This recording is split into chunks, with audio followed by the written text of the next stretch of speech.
Hi. This is oops.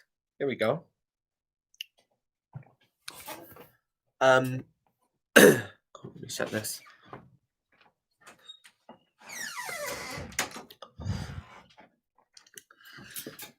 Hi. How's it going? Um it is 8:30 a.m.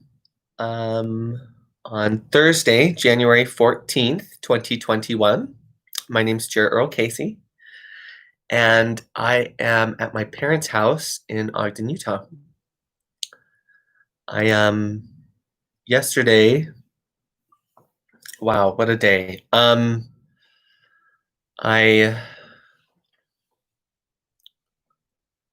Just wow. I had a morning prayer. I felt so many beautiful souls um that I have such a loving connection with. Um Join me in prayer, and um it's such an amazing feeling for me. And I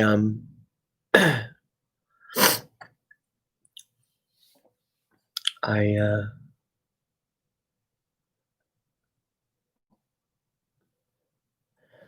I was basically chastising a lot of people in my mind. And then I had some more beautiful souls join me. Um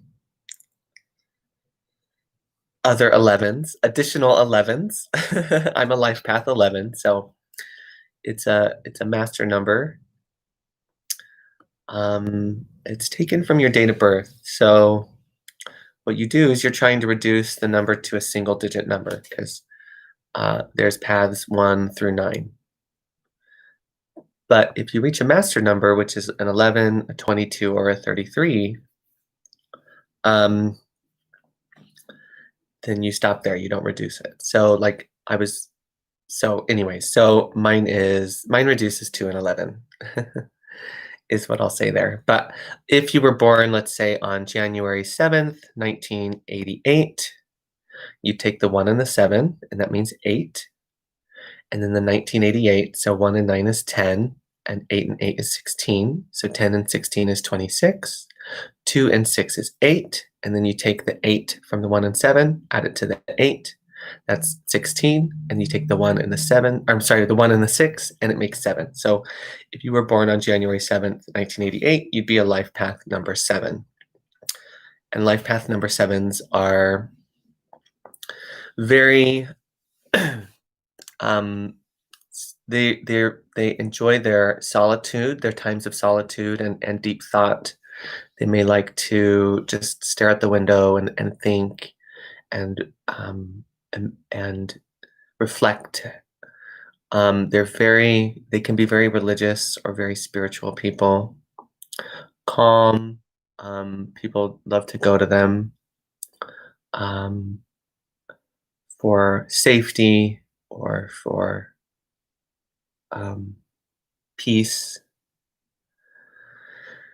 Um, but I'm a number 11, so um, I am usually 11s are spiritual messengers or champions, or champions.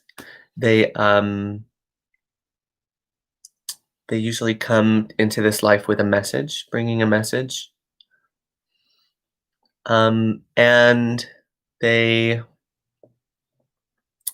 they can be very um, they can be great salespeople. That's true. Great salespeople, teachers, um, politicians. Um, and oh, look, I have this up.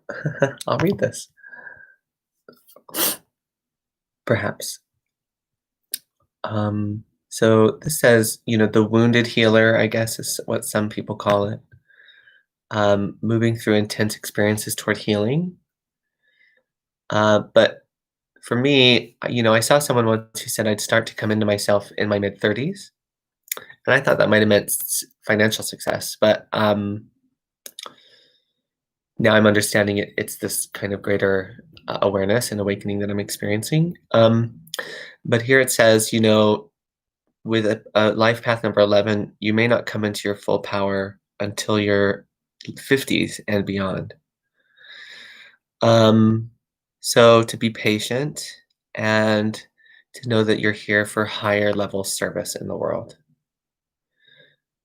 So it's an amazingly gratifying process, and your tendency as a dreamer rather than a doer can be balanced by a concerted effort to ground yourself in the day-to-day or material world. So, loving group dynamics, so just working on teams. I think we're very team-driven. Being supportive behind the scenes partnership.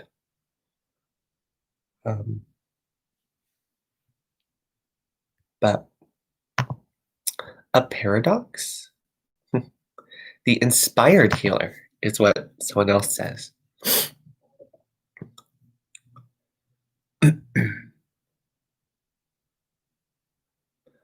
So our special mission is to recognize and use our creativity, intuition, and healing abilities for the benefit of humanity as a whole. We can write, entertain, or teach. Any service or activity or interaction that engages us in endeavors where we touch the lives of people on a grand scale. So it's a double one, which means it's a mixture of leadership, confidence, harmony, and love. So a number 11 master path is more of an etheric experience for the 11 and those around them. So we offer people healing energies just by our presence. We don't have to do anything. And that's generally when we're feeling hopeful, joyous, happy. We just have a healing energy.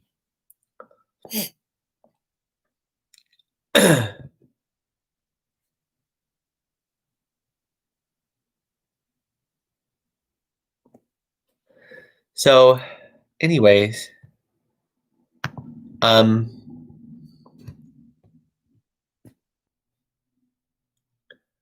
someone said the people at University of Utah want to scream at Jarrett Earl Casey.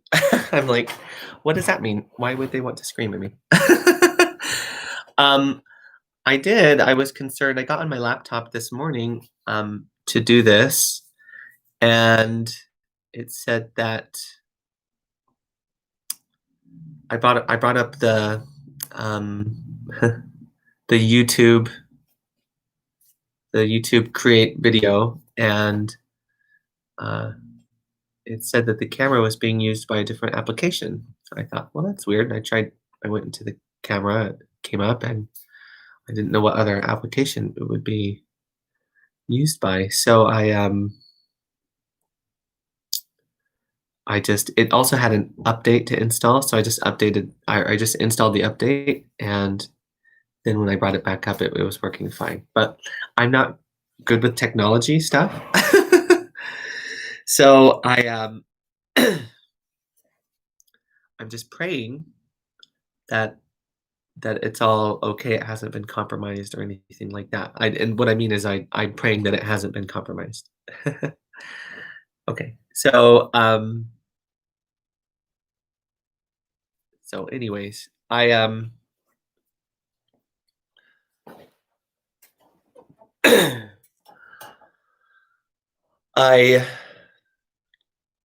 keep hearing, basically I woke up at 4 something. No, 2 something. Yeah, 2 something. And I couldn't go back to sleep. I went to go to the restroom, and there's like ghosts or something that come into this room too, same as my apartment. And they say terrible things. They touch me, so sometimes it's hard because if I just sit still, sometimes it's like, just sit still. And other times it's like, "No, move them away," but they just keep doing it. And you get these conflicting feelings because it's like, I miss touch, just human touch. But it's also scary. And, um, but it felt like one of them said he was peeing in me.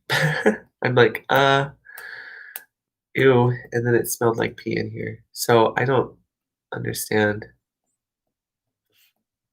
what's going on. I don't, because there's no one here. But I mean, I'm here, but I don't know what to do. And we've got the people trying to just control my whole life, tell me what to do. They're very dark. Uh, it's just a very dark world. And I'm like, I don't know how to live in that world. I'm like, I can't even find a job,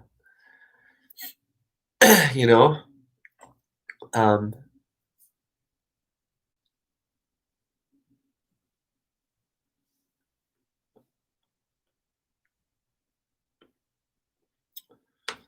but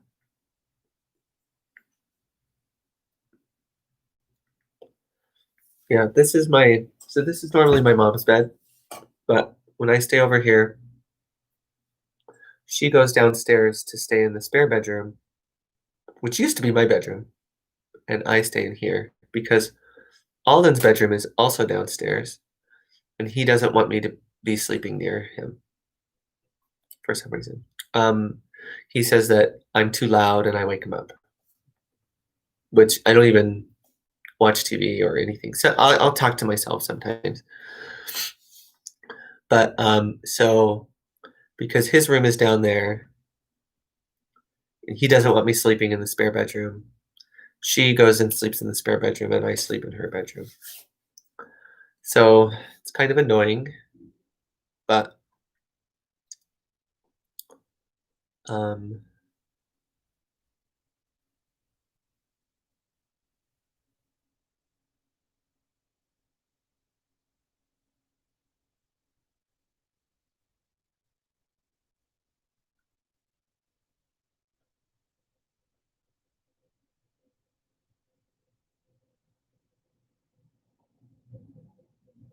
so anyways, and he's been, I don't know what's going on with him. He's very gaunt looking. Um, and by him, I mean Alden. So Alden is very gaunt looking.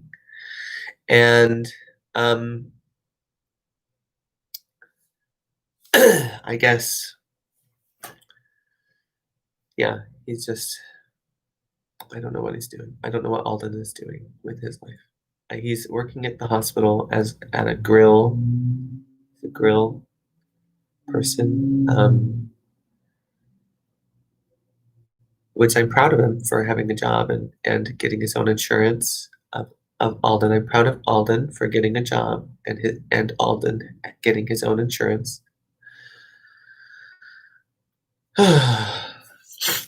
So, anyways,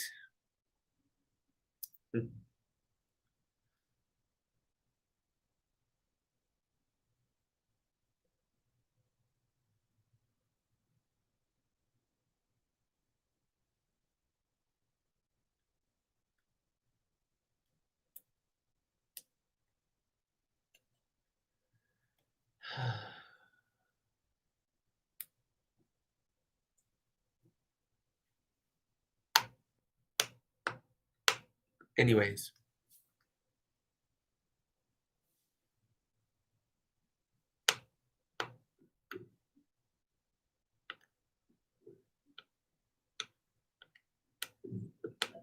he's out there coughing up a lung.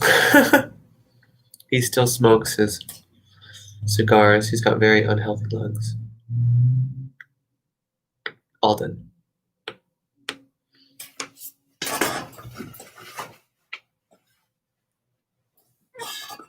And he does that cough thing my dad does a yawn when he's unhappy. He goes, and Alden does a cough. He's like, so they have these passive aggressive ways of expressing their disapproval. And it's not a very healthy environment. But I don't know what to do. Anyways, I watched Downton Abbey last night with my mom, and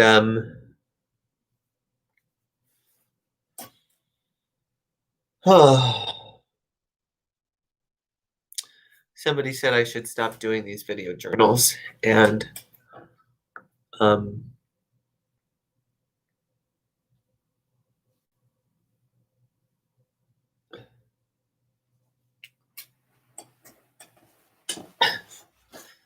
and whatever. I don't understand this world.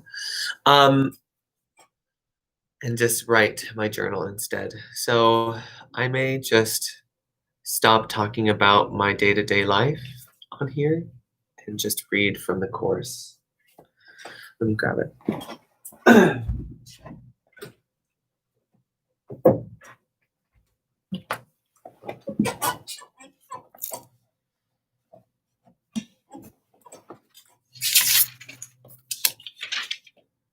Okay, so we read the function of time.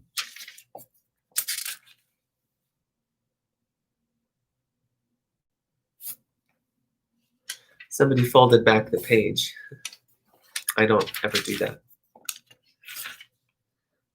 So here we have chapter 13, the guiltless world. Section 5, the two emotions. I have said you have but two emotions, love and fear. One is changeless, but continually exchanged, being offered by the eternal to the eternal. In this exchange, it is extended, for it increases as it is given, and this is love. The other, fear, has many forms, for the content of individual illusions differs greatly. Yet they have one thing in common, they are all insane. They are made of sights that are not seen and sounds that are not heard. They make up a private world that cannot be shared. For they are meaningful only to their maker, and so they have no meaning at all. In this world, their maker moves alone, for only he perceives them. Each one peoples his world with figures from his individual past. And it is because of this that private worlds do differ. Yet the figures that he sees were never real, for they are made up only of his reactions to his brothers, and do not include their reactions to him. Therefore, he does not see he made them, and that they are not whole. For these figures have no witnesses, being perceived in one separate mind only. It is through these strange and shadowy figures that the insane relate to their insane world, for they see only those who remind them of these images, and it is to them that they relate. Thus do they communicate with those who are not there, and it is they who answer them. And no one hears their answer save him who called upon them, and he alone believes they answered him. Projection makes perception, and you cannot see beyond it.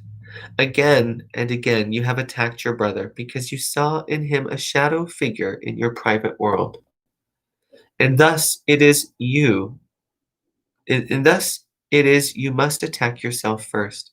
For what you attack is not in others. Its only reality is in your own mind. And by attacking others, you are literally attacking what is not there. The delusional can be very destructive, for they do not recognize they have condemned themselves. They do not wish to die, yet they will not let condemnation go. And so they separate into their private worlds where everything is disordered, and where what is within appears to be without. Yet what is within they do not see, for the reality of their brothers they cannot recognize. You have but two emotions, yet in your private world you react to each of them as if it were the other.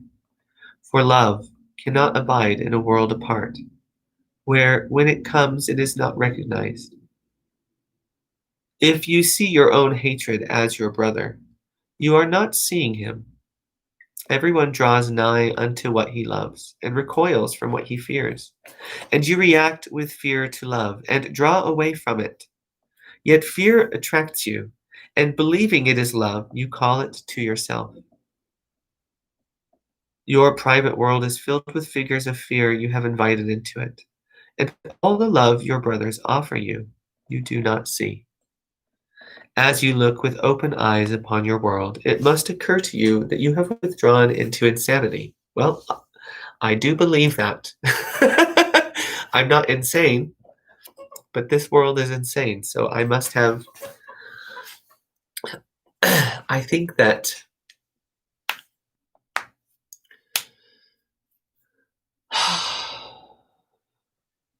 I was insane for several years when I was using meth. So now, even though I got off meth in in April, May, late April, early May, uh, so I've quit that, and I'm like ready to go. Like I'm ready to go. But now that insanity, I don't want to say is catching up to me. I think that it's trying to pay me back. It's trying to punish me. I think there are people who I was fearful of, or judged, or pushed away, or neglected, that now want me to experience those things. And I think that's what's happening here. But yeah, I definitely think I'm in a private world, but not a good way. Uh, and I don't know what to do. I don't know what to do. I keep trying to invite in love and to be more loving, but everything keeps turning against me. Although, um, I guess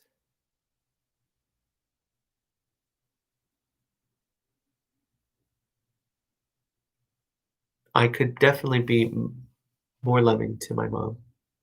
I'm not I'm not angry with her or anything like that, but she is just so different. She's just not herself. And every once in a while she shines through. She's right here, I think. Hello.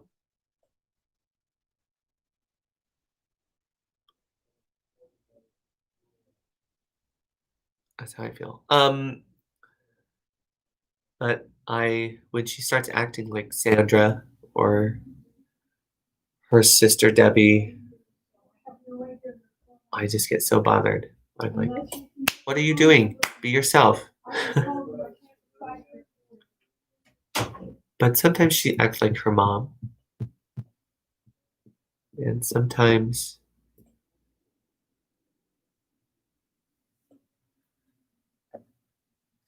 herself. So it was hard yesterday to wake up and hear her so fragile. I don't know what to do.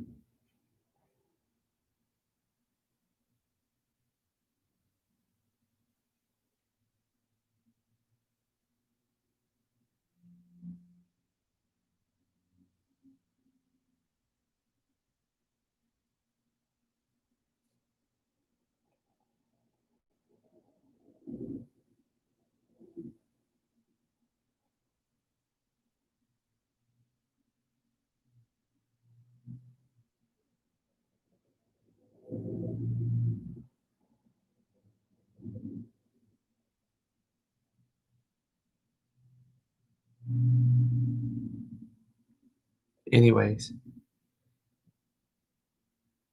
as you see what is not there and you hear what makes no sound. Your manifestations of emotions are the opposite of what the emotions are. You communicate with no one, and you are as isolated from reality as if you were alone in all the universe. In your madness, you overlook reality completely, and you see only your own split mind wherever you look. God calls you, and you do not hear, for you are preoccupied with your own voice. And the vision of Christ is not in your sight, for you look upon yourself alone. Little child, would you offer this to your Father? For if you offer it to yourself, you are offering it to him. And he will not return it, for it is unworthy of you, because it is unworthy of him.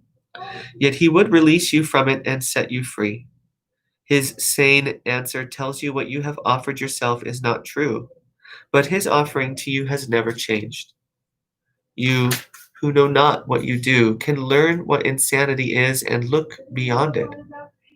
It is given you to learn how to deny insanity and come forth from your private world in peace.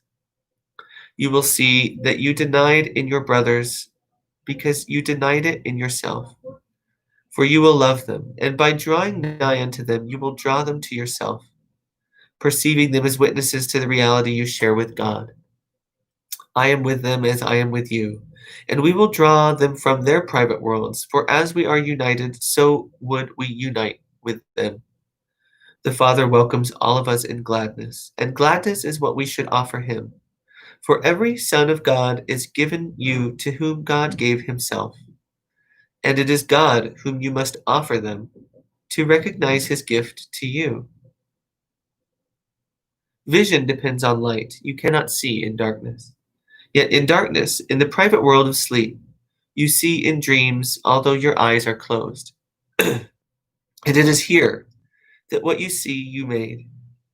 But let the darkness go, and all you made will no longer see, for sight of it depends upon denying vision. Yet from denying vision, it does not follow you cannot see. But this is what denial does. And for by it you accept insanity. For by it you accept insanity, believing you can make a private world and rule your own perception. Yet for this, light must be excluded. Dreams disappear when light has come and you can see. Dreams disappear when light has come and you can see. Do not seek vision through your eyes, for you made your way of seeing that you might see in darkness. And in this you are deceived. Beyond this darkness, and yet still within you, is the vision of Christ, who looks on all in light. Your vision comes from fear, and his from love. And he sees for you as your witness to the real world. He is the Holy Spirit's manifestation, looking always on the real world and calling forth its witnesses and drawing them to you. I don't know. For he loves what he sees within you, and he would extend it. And he will not return unto the Father until he has extended your perception even unto him. I don't know. And their perception is no more, for he has returned you to the Father with him. But you have but two emotions, and one you made and one was given you. Each is a way of seeing, and different worlds arise from their different sights. See through the vision that is given you, for through Christ's vision he beholds himself. And seeing what he is, he knows his Father. Beyond your darkest dreams, he sees God's guiltless Son within you, shining in perfect radiance that is undimmed by your dreams. And this you will see as you look with him, for his vision is his gift of love to you, given him of the Father for you. The Holy Spirit is the light in which Christ stands revealed, and all who would behold him can see him, for they have asked for light. Nor will they see him alone, for he is no more alone than they are.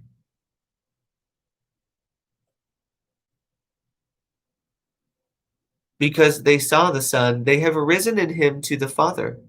And all this they will understand, because they looked within and saw beyond the darkness the Christ in them, and recognized him. In the sanity of his vision, they looked upon themselves with love, seeing themselves as the Holy Spirit sees them. and with this vision of the truth in them came all the beauty of the world to shine upon them. Somewhere in my mind, someone just suggested that maybe Joseph Smith experienced a private world or something, but I don't know. I I don't know. Um,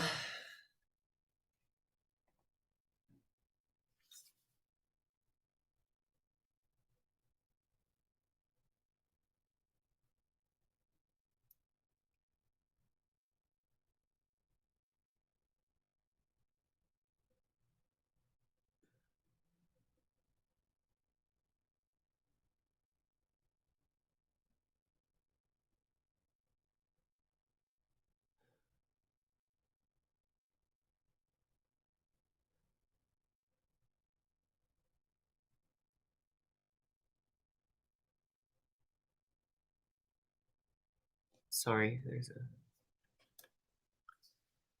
anyways, um, love. So we have to look upon one another in love, even if we're in our world of fear. So I definitely feel like I'm in a world of fear. I know that I'm love. I know that I'm light. I know that I'm joy. I remember all of that. And I know it to be true. And I know that's true for all these people too. I just don't know what they're doing. Like, why are you acting like this? We can just be there for one another and be honest. If you're feeling a certain way, just say you're feeling that way. If and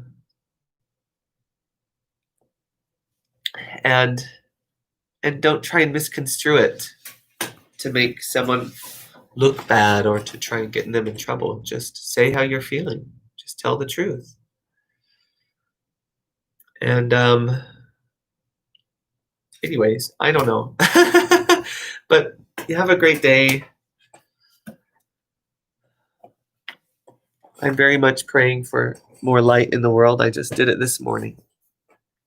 And even this one, that it might be brought to truth or that it might disappear and the real world can reappear, or maybe some of these private worlds can work together to achieve that same purpose.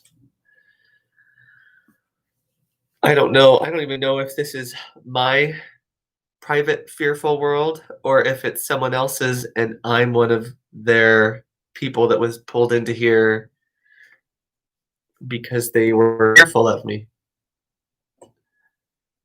Um,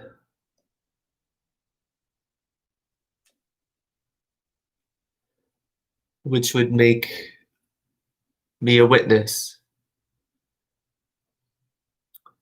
Because I think that is something that, he said that in these private worlds, you're cut off from the rest of the universe and there are no witnesses. You just have to get yourself out. But I think that there are people who recognize that we lose too many people that way. So they come as witnesses and they're here, but they're also there. And um, so sometimes I feel like maybe I'm a witness. Maybe I'm all of them. Maybe I'm there and I'm here and I'm a witness. And this is my world of fear that I need to escape. And I'm here with other people trying to do the same thing. And we can work together to do that. Um, and there might be other worlds of fear who have also found a way to connect and through these witnesses. And maybe we all can work together to try and emerge from being worlds of fear into worlds of love, or into our truest existence, which is heaven, or both, So I'm just trying to come up with ideas here. But yeah, I know, right? Someone's like, your arms look good. I'm not working out right now. I had to freeze my gym membership because uh, it just cost too much money. I mean, it's only $27 a month, but with the training, it was like almost 300. So I had to put it on a freeze. It can freeze for up to 90 days. So hopefully I get a job before then. But yeah, I haven't been working. I froze it 2 weeks ago. So, anyways, everyone have a great day. I love you very much. Take care.